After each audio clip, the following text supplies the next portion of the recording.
اعوذ باللہ من الشیطان الرجیم بسم اللہ الرحمن الرحیم الحمدللہ رب العالمین الصلاۃ والسلام علی اشرف الانبیاء والمرسلین وخاتم النبیین ابو القاسم محمد اللہم صلی علی محمد وآل محمد وعجل فرجہم اللہم عجل لولیک الفرج اللہم عجل لولیک الفرج اللہم عجل لولیک الفرج۔ السلام علیکم ورحمۃ اللہ۔ آج کا ہمارا موضوع ہے امامت کا مفہوم اور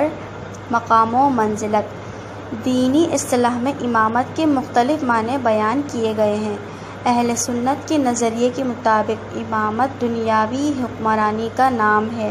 نہ کہ الہی منصب کا، کہ جس کے ذریعے اسلامی معاشرے کی سرپرستی کی جاتی ہے، اور جس طرح ہر معاشرے کو رہبر اور قائد کی ضرورت ہوتی ہے، اسی طرح اسلامی معاشرے کے لیے بھی ضروری ہے کہ پیغمبر اکرم صلی اللہ علیہ وآلہ وسلم کے بعد اپنے لیے ایک ہادی اور رہبر کا انتخاب کرے، اور چونکہ اس انتخاب کے لیے دین اسلام میں کوئی خاص طریقہ معین نہیں کیا گیا، تو پھر پیغمبر اکرم صلی اللہ علیہ وآلہ وسلم کی جانشینی کے لیے مختلف طریقوں کو اپنایا جا سکتا ہے۔ مثلاً عوام الناس یا بزرگوں کی اکثریت کی رائے، یا گزشتہ جانشین کی وصیت کے مطابق، یا بغاوت اور فوجی طاقت کے بلبوتے زبردستی حاکم بننے والا شخص خلیفہ یا امام کہلا سکتا ہے۔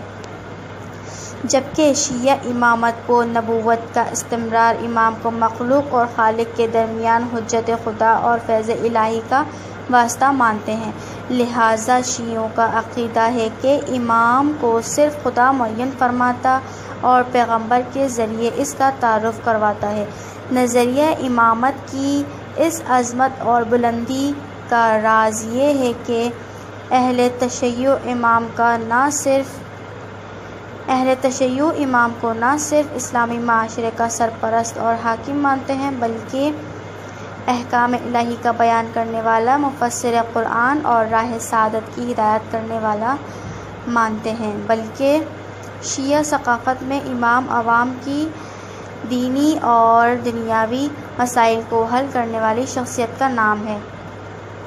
جبکہ اہل سنت کے عقیدے کے مطابق امام کی ذمہ داری صرف دنیاوی معاملات میں حکومت کرنا ہے۔ امام کی ضرورت کے لیے بہت سے دلائل بیان ہوئے ہیں۔ جس دلیل کے ذریعے انبیاء علیہ السلام کی ضرورت ثابت ہوتی ہے، وہی دلیل امام کی ضرورت کو بھی ثابت کرتی ہے، کیونکہ ایک طرف تو اسلام آخری دین اور حضرت محمد مصطفیٰ صلی اللہ علیہ وآلہ وسلم خدا کی طرف سے آخری پیغمبر ہیں۔ لہٰذا ضروری ہے کہ اسلام قیامت تک انسانی ضرورتوں کو پورا کرے، جن کی وضاحت اور تفسیر پیغمبر اکرم صلی اللہ علیہ وآلہ وسلم کے ذمہ ہے۔ لیکن یہ بات واضح ہے کہ پیغمبر اکرم صلی اللہ علیہ وآلہ وسلم نے مسلمانوں کے ہادی اور رہبر کے عنوان سے اپنے زمانے کے اسلامی معاشرے کی ضروریات کے مطابق آیات الہی کی تفسیر کو بیان فرمایا، اور اپنے بات کے لیے ضروری ہے کہ آپ ایک ایسا بلا فصل لائق جانشین چھوڑیں جو خداوند عالم کے لامحدود علم کے دریا سے متصل ہو، تاکہ جن چیزوں کو پیغمبر اکرم صلی اللہ علیہ وآلہ وسلم نے بیان نہیں فرمایا، ان کو بیان کرے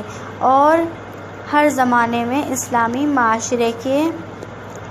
مسائل کا جواب پیش کر سکے۔ شیعہ اور سنی روایات میں پیغمبر اکرم صلی اللہ علیہ وآلہ وسلم سے مشہور روایات نقل ہوئی ہے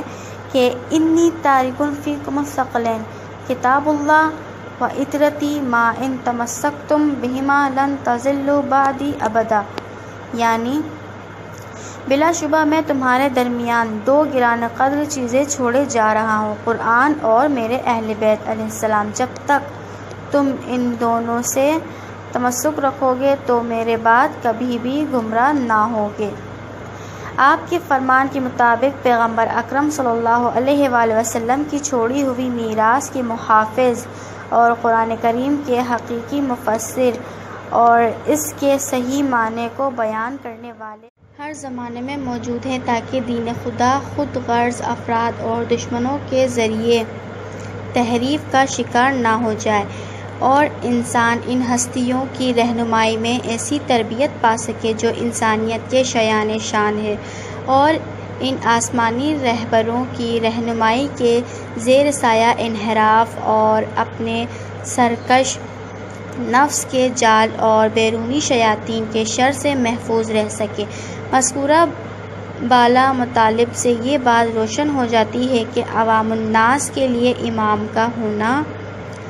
ان کی ایک حیاتی ضرورت ہے، اور امام کے بعض فرائض ہیں: رہبری اور سماجی و معاشرتی امور کا انتظام، حکومت کی تشکیل،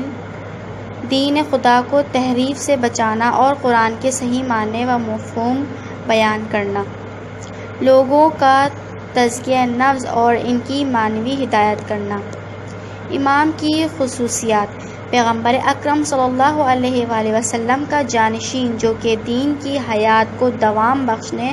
اور انسانیت کی ضرورتوں کو پورا کرنے کا ضامن ہوتا ہے۔ ایک ایسی ممتاز شخصیت ہوتی ہے جو پیشوائی اور رہبری کے عظیم الشان مقام و منصب کی مناسبت سے بہت سی خصوصیات کی حامل ہوتی ہے۔ ان خصوصیات میں سے چند اہم ترین خصوصیات یہ ہیں: امام صاحب تقویٰ، پرہیزگار اور معصوم ہوتا ہے، جس سے ایک معمولی سا گناہ بھی سرزد نہیں ہوتا۔ امام کے علم کا سرچشمہ پیغمبر اکرم صلی اللہ علیہ وآلہ وسلم کا علم ہوتا ہے، جو علم الہی سے متصل ہوتا ہے، لہٰذا مادی اور معنوی، دینی اور دنیاوی تمام ضروریات پورا کرنے کا ذمہ دار ہوتا ہے۔ تمام اخلاقی فضائل اور خوبیوں کے بالا ترین درجے سے آراستہ ہوتا ہے۔ دینی تعلیمات کی بنیاد پر انسانی معاشرے کا انتظام صحیح طریقے سے چلانے کی صلاحیت رکھتا ہے۔ ظاہر ہے کہ امام کی مذکورہ صفات کے پیش نظر امام کا انتخاب عوام الناس کی طاقت و علم سے باہر ہے۔ صرف اللہ تعالیٰ ہی اپنے لامحدود علم کی بنیاد پر پیغمبر اکرم صلی اللہ علیہ وآلہ وسلم کے جانشینوں اور رہبروں کا انتخاب کر سکتا ہے۔